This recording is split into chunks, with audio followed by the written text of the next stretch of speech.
Na verdade, só troquei os números, confundi. É a questão número 12 no segundo ano e a questão número 9 na lista do subsequente.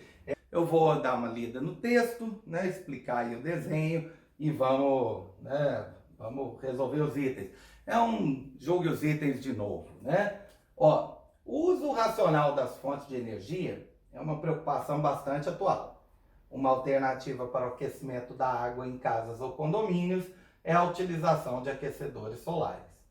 Um sistema básico de aquecimento de água por energia solar é composto de coletores solares, as placas e o reservatório térmico boiler, como esquematizado na figura abaixo.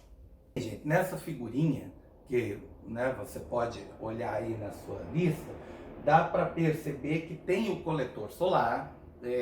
O coletor solar costuma ser uma serpentina, serpentina, né? O nome é autoexplicativo, de metal, por onde passa a água. A razão de ser uma serpentina é a mesma razão pela qual tem uma serpentina no ar-condicionado ou atrás da geladeira. É aumentar a área de contato, no caso do ar-condicionado da geladeira, para o ar perder calor, e no caso aqui, para o coletor solar captar, né, mais radiação, né, captar mais calor do ambiente.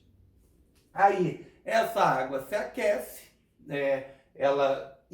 ela acaba fluindo ali dentro do sistema por convecção. Lembra que eu expliquei, né, no vídeo anterior que a convecção é, por exemplo, o ar quente subindo, ar frio descendo. Isso também acontece com a água. A água quente sobe, a água fria desce, né? Temos esse processo aí de convecção na água.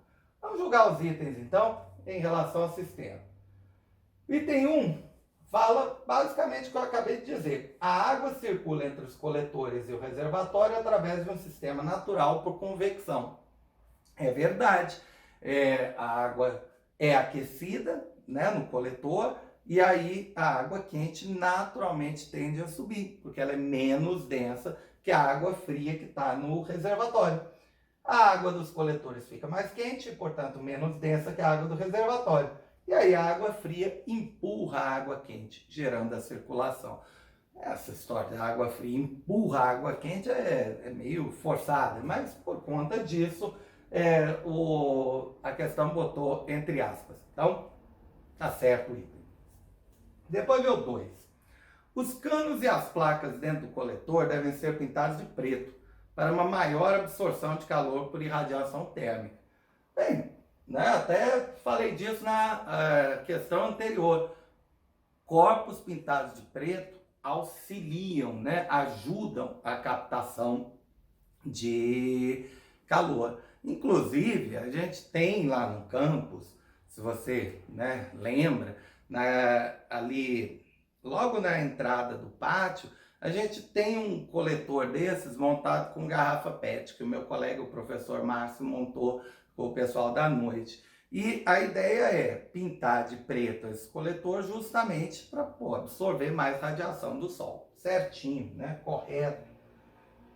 As placas coletoras são envoltas em vidro transparente que funciona como estufa, permitindo a passagem de praticamente toda a radiação solar.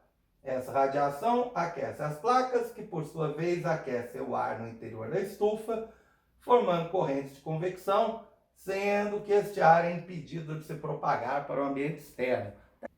Uma estufa é um prédio normalmente construído, né, de vidro, quase de vidro como um todo, por onde a radiação solar, como por exemplo o infravermelho, a luz ultravioleta, vai conseguir entrar. Lá dentro ela vai aquecer o ambiente e, né, vai fazer o ar quente subir e o ar frio descer. Mas o ar quente não consegue sair, o ar aquecido ali dentro, ele não consegue sair porque a estufa, o próprio nome já diz, ela é fechada. Resultado, o ambiente vai ficando cada vez mais aquecido ali dentro. É como um carro que a gente, né, deixa exposto aí à radiação solar. O efeito é parecido. O calor entra por radiação, mas não consegue sair por convecção. Primeira coisa que a gente tem que fazer quando entra num carro que está super quente, abrir a janela, né, para obrigar que o ar quente ali dentro saia, né? O ar ali está muito mais quente, normalmente, do que o ar no exterior. É isso que este item fala. Beleza. Certinho também. E aí, no item 4, em todo o processo de aquecimento desse sistema, não há transferência de calor por condução. Ele diz, não há. Ah, tem condução sim, né? Tem a absorção da radiação pelas placas pintadas de preto, mas aí tem, por exemplo, a condução que ocorre entre as placas e o cano, e entre o cano e a água. Assim, é o contato direto. Então, esse item aí falou bobagem, tá errado. Como a placa coletora está situada abaixo do reservatório térmico, o sistema acima só funcionará se existir uma bomba hidráulica que faça a água circular. Já comentei, né? Na verdade, a água circula naturalmente. A água quente sobe, a água fria desce por convecção.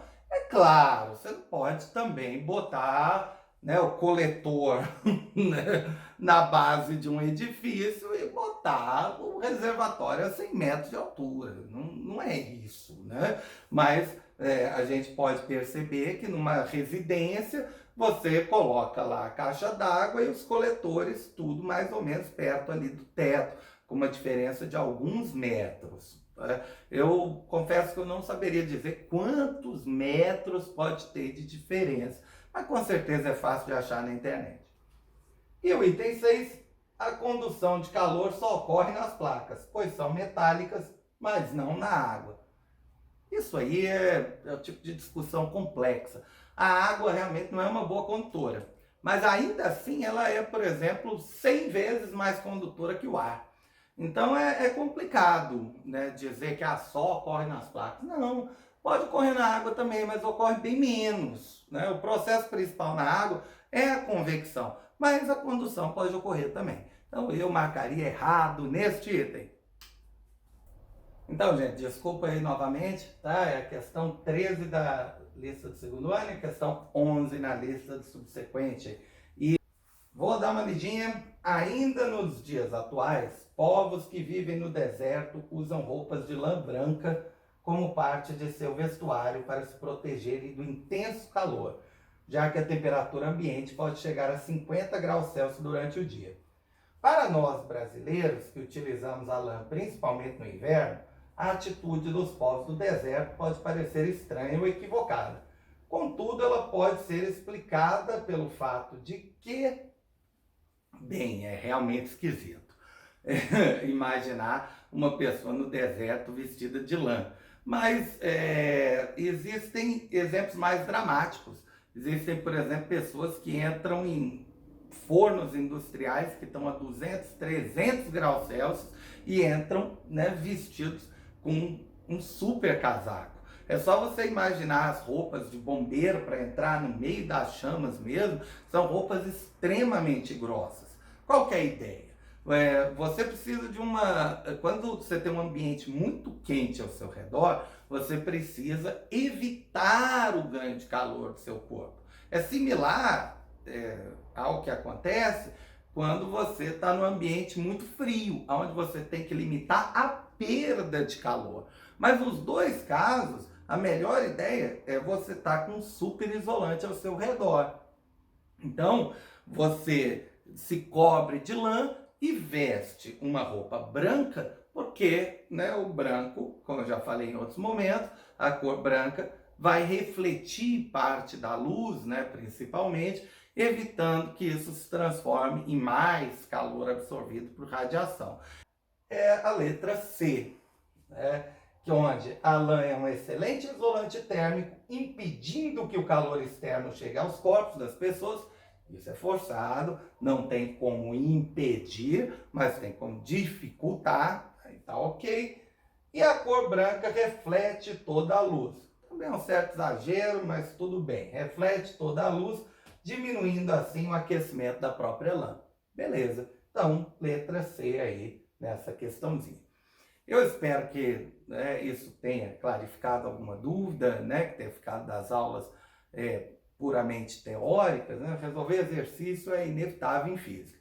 Então, gente, A ideia é, pegue a lista e, né, se você já fez, se a gente já trabalhou essa lista em sala, refaça a lista, tá? Porque vai ser importante aí para quando a gente chegar nas avaliações, beleza?